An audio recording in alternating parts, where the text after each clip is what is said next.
நம்ம நடிப்பின் நாயகன் தி ஒன்னோட நடிப்புல ரிலீஸ் ஆன கருப்பு படம் பாத்தீங்கன்னா மிகப்பெரிய வெற்றி படமா அமைஞ்சிடுச்சு நம்ம நடிப்பின் நாயகன் சூர்யாவுக்கு. அதாவது சூர்யாவோட கேரியர்லயே இதுதான் மிகப்பெரிய வெற்றி படம் அப்படின்ற அளவுக்கு ஒரு மிகப்பெரிய வெற்றியா அமைஞ்சு போச்சு. 300 கோடிக்கு மேல வசூல் பண்ணி வசூலை குவிச்சுக்கிட்டு இருக்குன்னு தான் சொல்லணும். கூடிய சீக்கிரமே 500 கோடி வரைக்கும் இந்த படம் வசூல் பண்ணுன்றது தான் சூர்யா ஃபேன்ஸ் உடைய நம்பிக்கையா இருக்கு. நானும் அதை நம்பி தாங்க உக்காந்துட்டு இருக்கேன். எப்படியாச்சும் 500 கோடி வசூல் பண்ணிருங்க சார் அப்படின்ற மாதிரி கண்டிப்பா அடிக்கும், அதுல எந்த டவுட்டுமே இல்ல. இந்த படத்தை முடிச்ச கையோட பாத்தீங்கன்னா விஸ்வநாதன் சன்ஸ் படத்துல நடிச்சிருந்தாரு. அந்த படமும் வர ஆகஸ்ட் 14ஆம் தேதி ரிலீஸ் ஆகும் அப்படின்ட்டு அதிகாரப்பூர்வமாவே அறிவிச்சிட்டாங்க. அதுக்கு அடுத்ததா பாத்தீங்கன்னா மலையாள டைரக்டர் ஜீத்து மாதவனோட இயக்கத்துல அவரோட 47வது படத்திலையும் நடிச்சாரு. அந்த படமும் பாத்தீங்கன்னா கிட்டத்தட்ட ஷூட்டிங் முடிகிற கண்டிஷனுக்கே வந்துடுச்சு. ஷூட்டிங் பரபரப்பா தான் போய்கிட்டு இருக்கு. அந்த படத்துல சூர்யாவுக்கு ஜோடியா பாத்தீங்கன்னா நஸ்ரியா ஃபஹத் நடிக்கிறாங்க. நஸ்ரியாவை ரொம்ப வருஷத்துக்கு அப்புறம் நம்ம தமிழ் சினிமாவில் பார்க்க போறோம். அதுக்கும் ரொம்பவே வெயிட்டிங்கா தான் இருக்கு. சூர்யா மறுபடியும் இந்த படத்துல பாத்தீங்கன்னா ஒரு போலீஸ் கதாபாத்திரத்தை ஏத்துக்கிட்டு நடிக்க இருக்காரு. சிங்கத்துக்கு அப்புறம் மறுபடியும் ஒரு பவர்ஃபுல்லான ஒரு போலீஸ் கேரக்டர்ல நடிச்சாரு அப்படின்னா தாறுமாறா இருக்கும். அந்த போலீஸ் கேரக்டர் எந்த மாதிரி இருக்க போகுதுன்றத பாக்குறதுக்கும் ஆவலா வெயிட் பண்ணிட்டு இருக்கேன். அது போக 48, 49 படம் பத்தி எந்த ஒரு அப்டேட்டுமே இல்லைங்க. நிறைய டைரக்டர்ஸோட பேர் அப்பப்ப வந்து போய்கிட்டு தான் இருக்கு. இவர் இயக்குறாரு, அவர் இயக்குறாரு, அவர் வராரு, கதை சொல்லிட்டாரு, அவர் ஓகே வாங்கிட்டாரு அப்படின்ட்டு நிறைய டைரக்டர்ஸோட பேர் அடிபடுது. ஆனா அதெல்லாம் எந்த அளவுக்கு உண்மை அப்படின்றது தெரியல.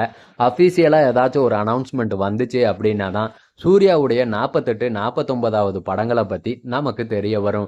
வாடிவாசலுக்கு ரொம்பவே வெயிட் பண்ணிட்டு இருந்தோம். ஆனா அந்த படம் நடக்காது போல. அந்த படத்தை டிராப் பண்ணிட்டாங்கன்ட்டு தான் சொல்லப்படுது.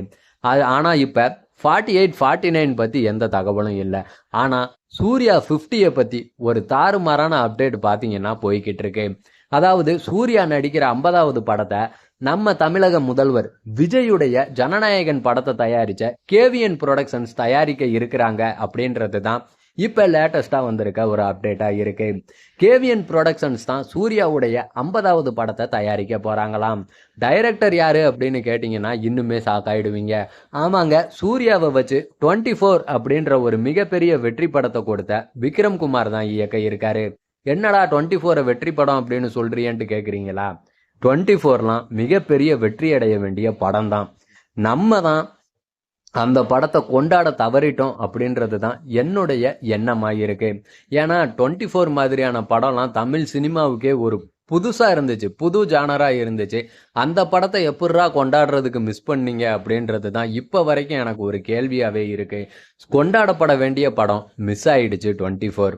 அந்த 24 படத்தை இயக்குன விக்ரம் குமார் தான் சூர்யாவோட 50வது படத்தை இயக்குறாரு அப்படின்றது லேட்டஸ்டான அப்டேட். மறுபடியும் 24 மாதிரியான கதையை எடுப்பாரா, இல்ல யாவரும் நலம் மாதிரி ஏதாச்சும் த்ரில்லரா ஏதாச்சும் ஒன்ன கொண்டு போவாரா அப்படின்றத பொறுத்து இருந்து தான் பார்க்கணும். விக்ரம் குமார் ஒரு சூப்பரான டைரக்டர் தாங்க. யாவரும் நலம் தாறுமாறான ஒரு ஹிட்டை கொடுத்தாரு மாதவனுக்கு. 24ம் அவரால் முடிஞ்ச எஃபர்ட்டை போட்டு சூப்பராகவே பண்ணி இருந்தாரு. அந்த டைம்ல, அதாவது 24 படம் வந்த டைம்ல பாத்தீங்கன்னா அந்த படம் நமக்கெல்லாம் ஒரு புதுசா இருந்துச்சு, புது ஜானரா இருந்துச்சு. என்னடா தமிழ் சினிமாவில் இப்படி ஒரு படமா அப்படின்ட்டு நம்மலாம் யோசிக்கிற மாதிரியான ஒரு படமா இருந்துச்சு அந்த 24. ஆனா அதை நம்ம ரசிகர்கள் கொண்டாட தவறிட்டாங்க. படத்தை மிகப்பெரிய ஹிட்டாக்க தவறிட்டாங்க. அந்த படம் பாத்தீங்கன்னா ஒரு ஆவரேஜான மூவியாவே போயிடுச்சு.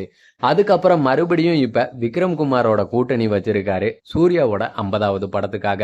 50வது படம் எல்லா நடிகர்களுக்குமே ஒரு ஸ்பெஷலான படமா இருக்குன்றதுல அந்தந்த நடிகர்கள் பாத்தீங்கன்னா முழுக்க முழுக்க கவனம் செலுத்தி நல்ல நல்ல கதைகளா தேர்ந்தெடுப்பாங்க. அப்படி நம்ம த ஒன் சூர்யா அவர்களும் அவரோட 50வது படம் இப்படி இருக்கணும் அப்படி இருக்கணும்ட்டு பல கனவுகளோட தான் கதையை கேட்டிருப்பாரு. விக்ரம் குமார் சொன்னதுல ஏதோ ஒன்று இருந்திருக்கும். அதனால தான் இந்த கதைக்கு ஓகே சொல்லியிருப்பாரு. அதனால சூர்யாவுடைய 50வது படமும் பயங்கர வெயிட்டா தான் இறங்க போகுது. அதை பொறுத்து இருந்து பார்ப்போம் எந்த மாதிரியான ஜானர்ல விக்ரம் குமார் சூர்யாவோட கூட்டணியில படம் ரிலீஸ் ஆகுதுன்றத.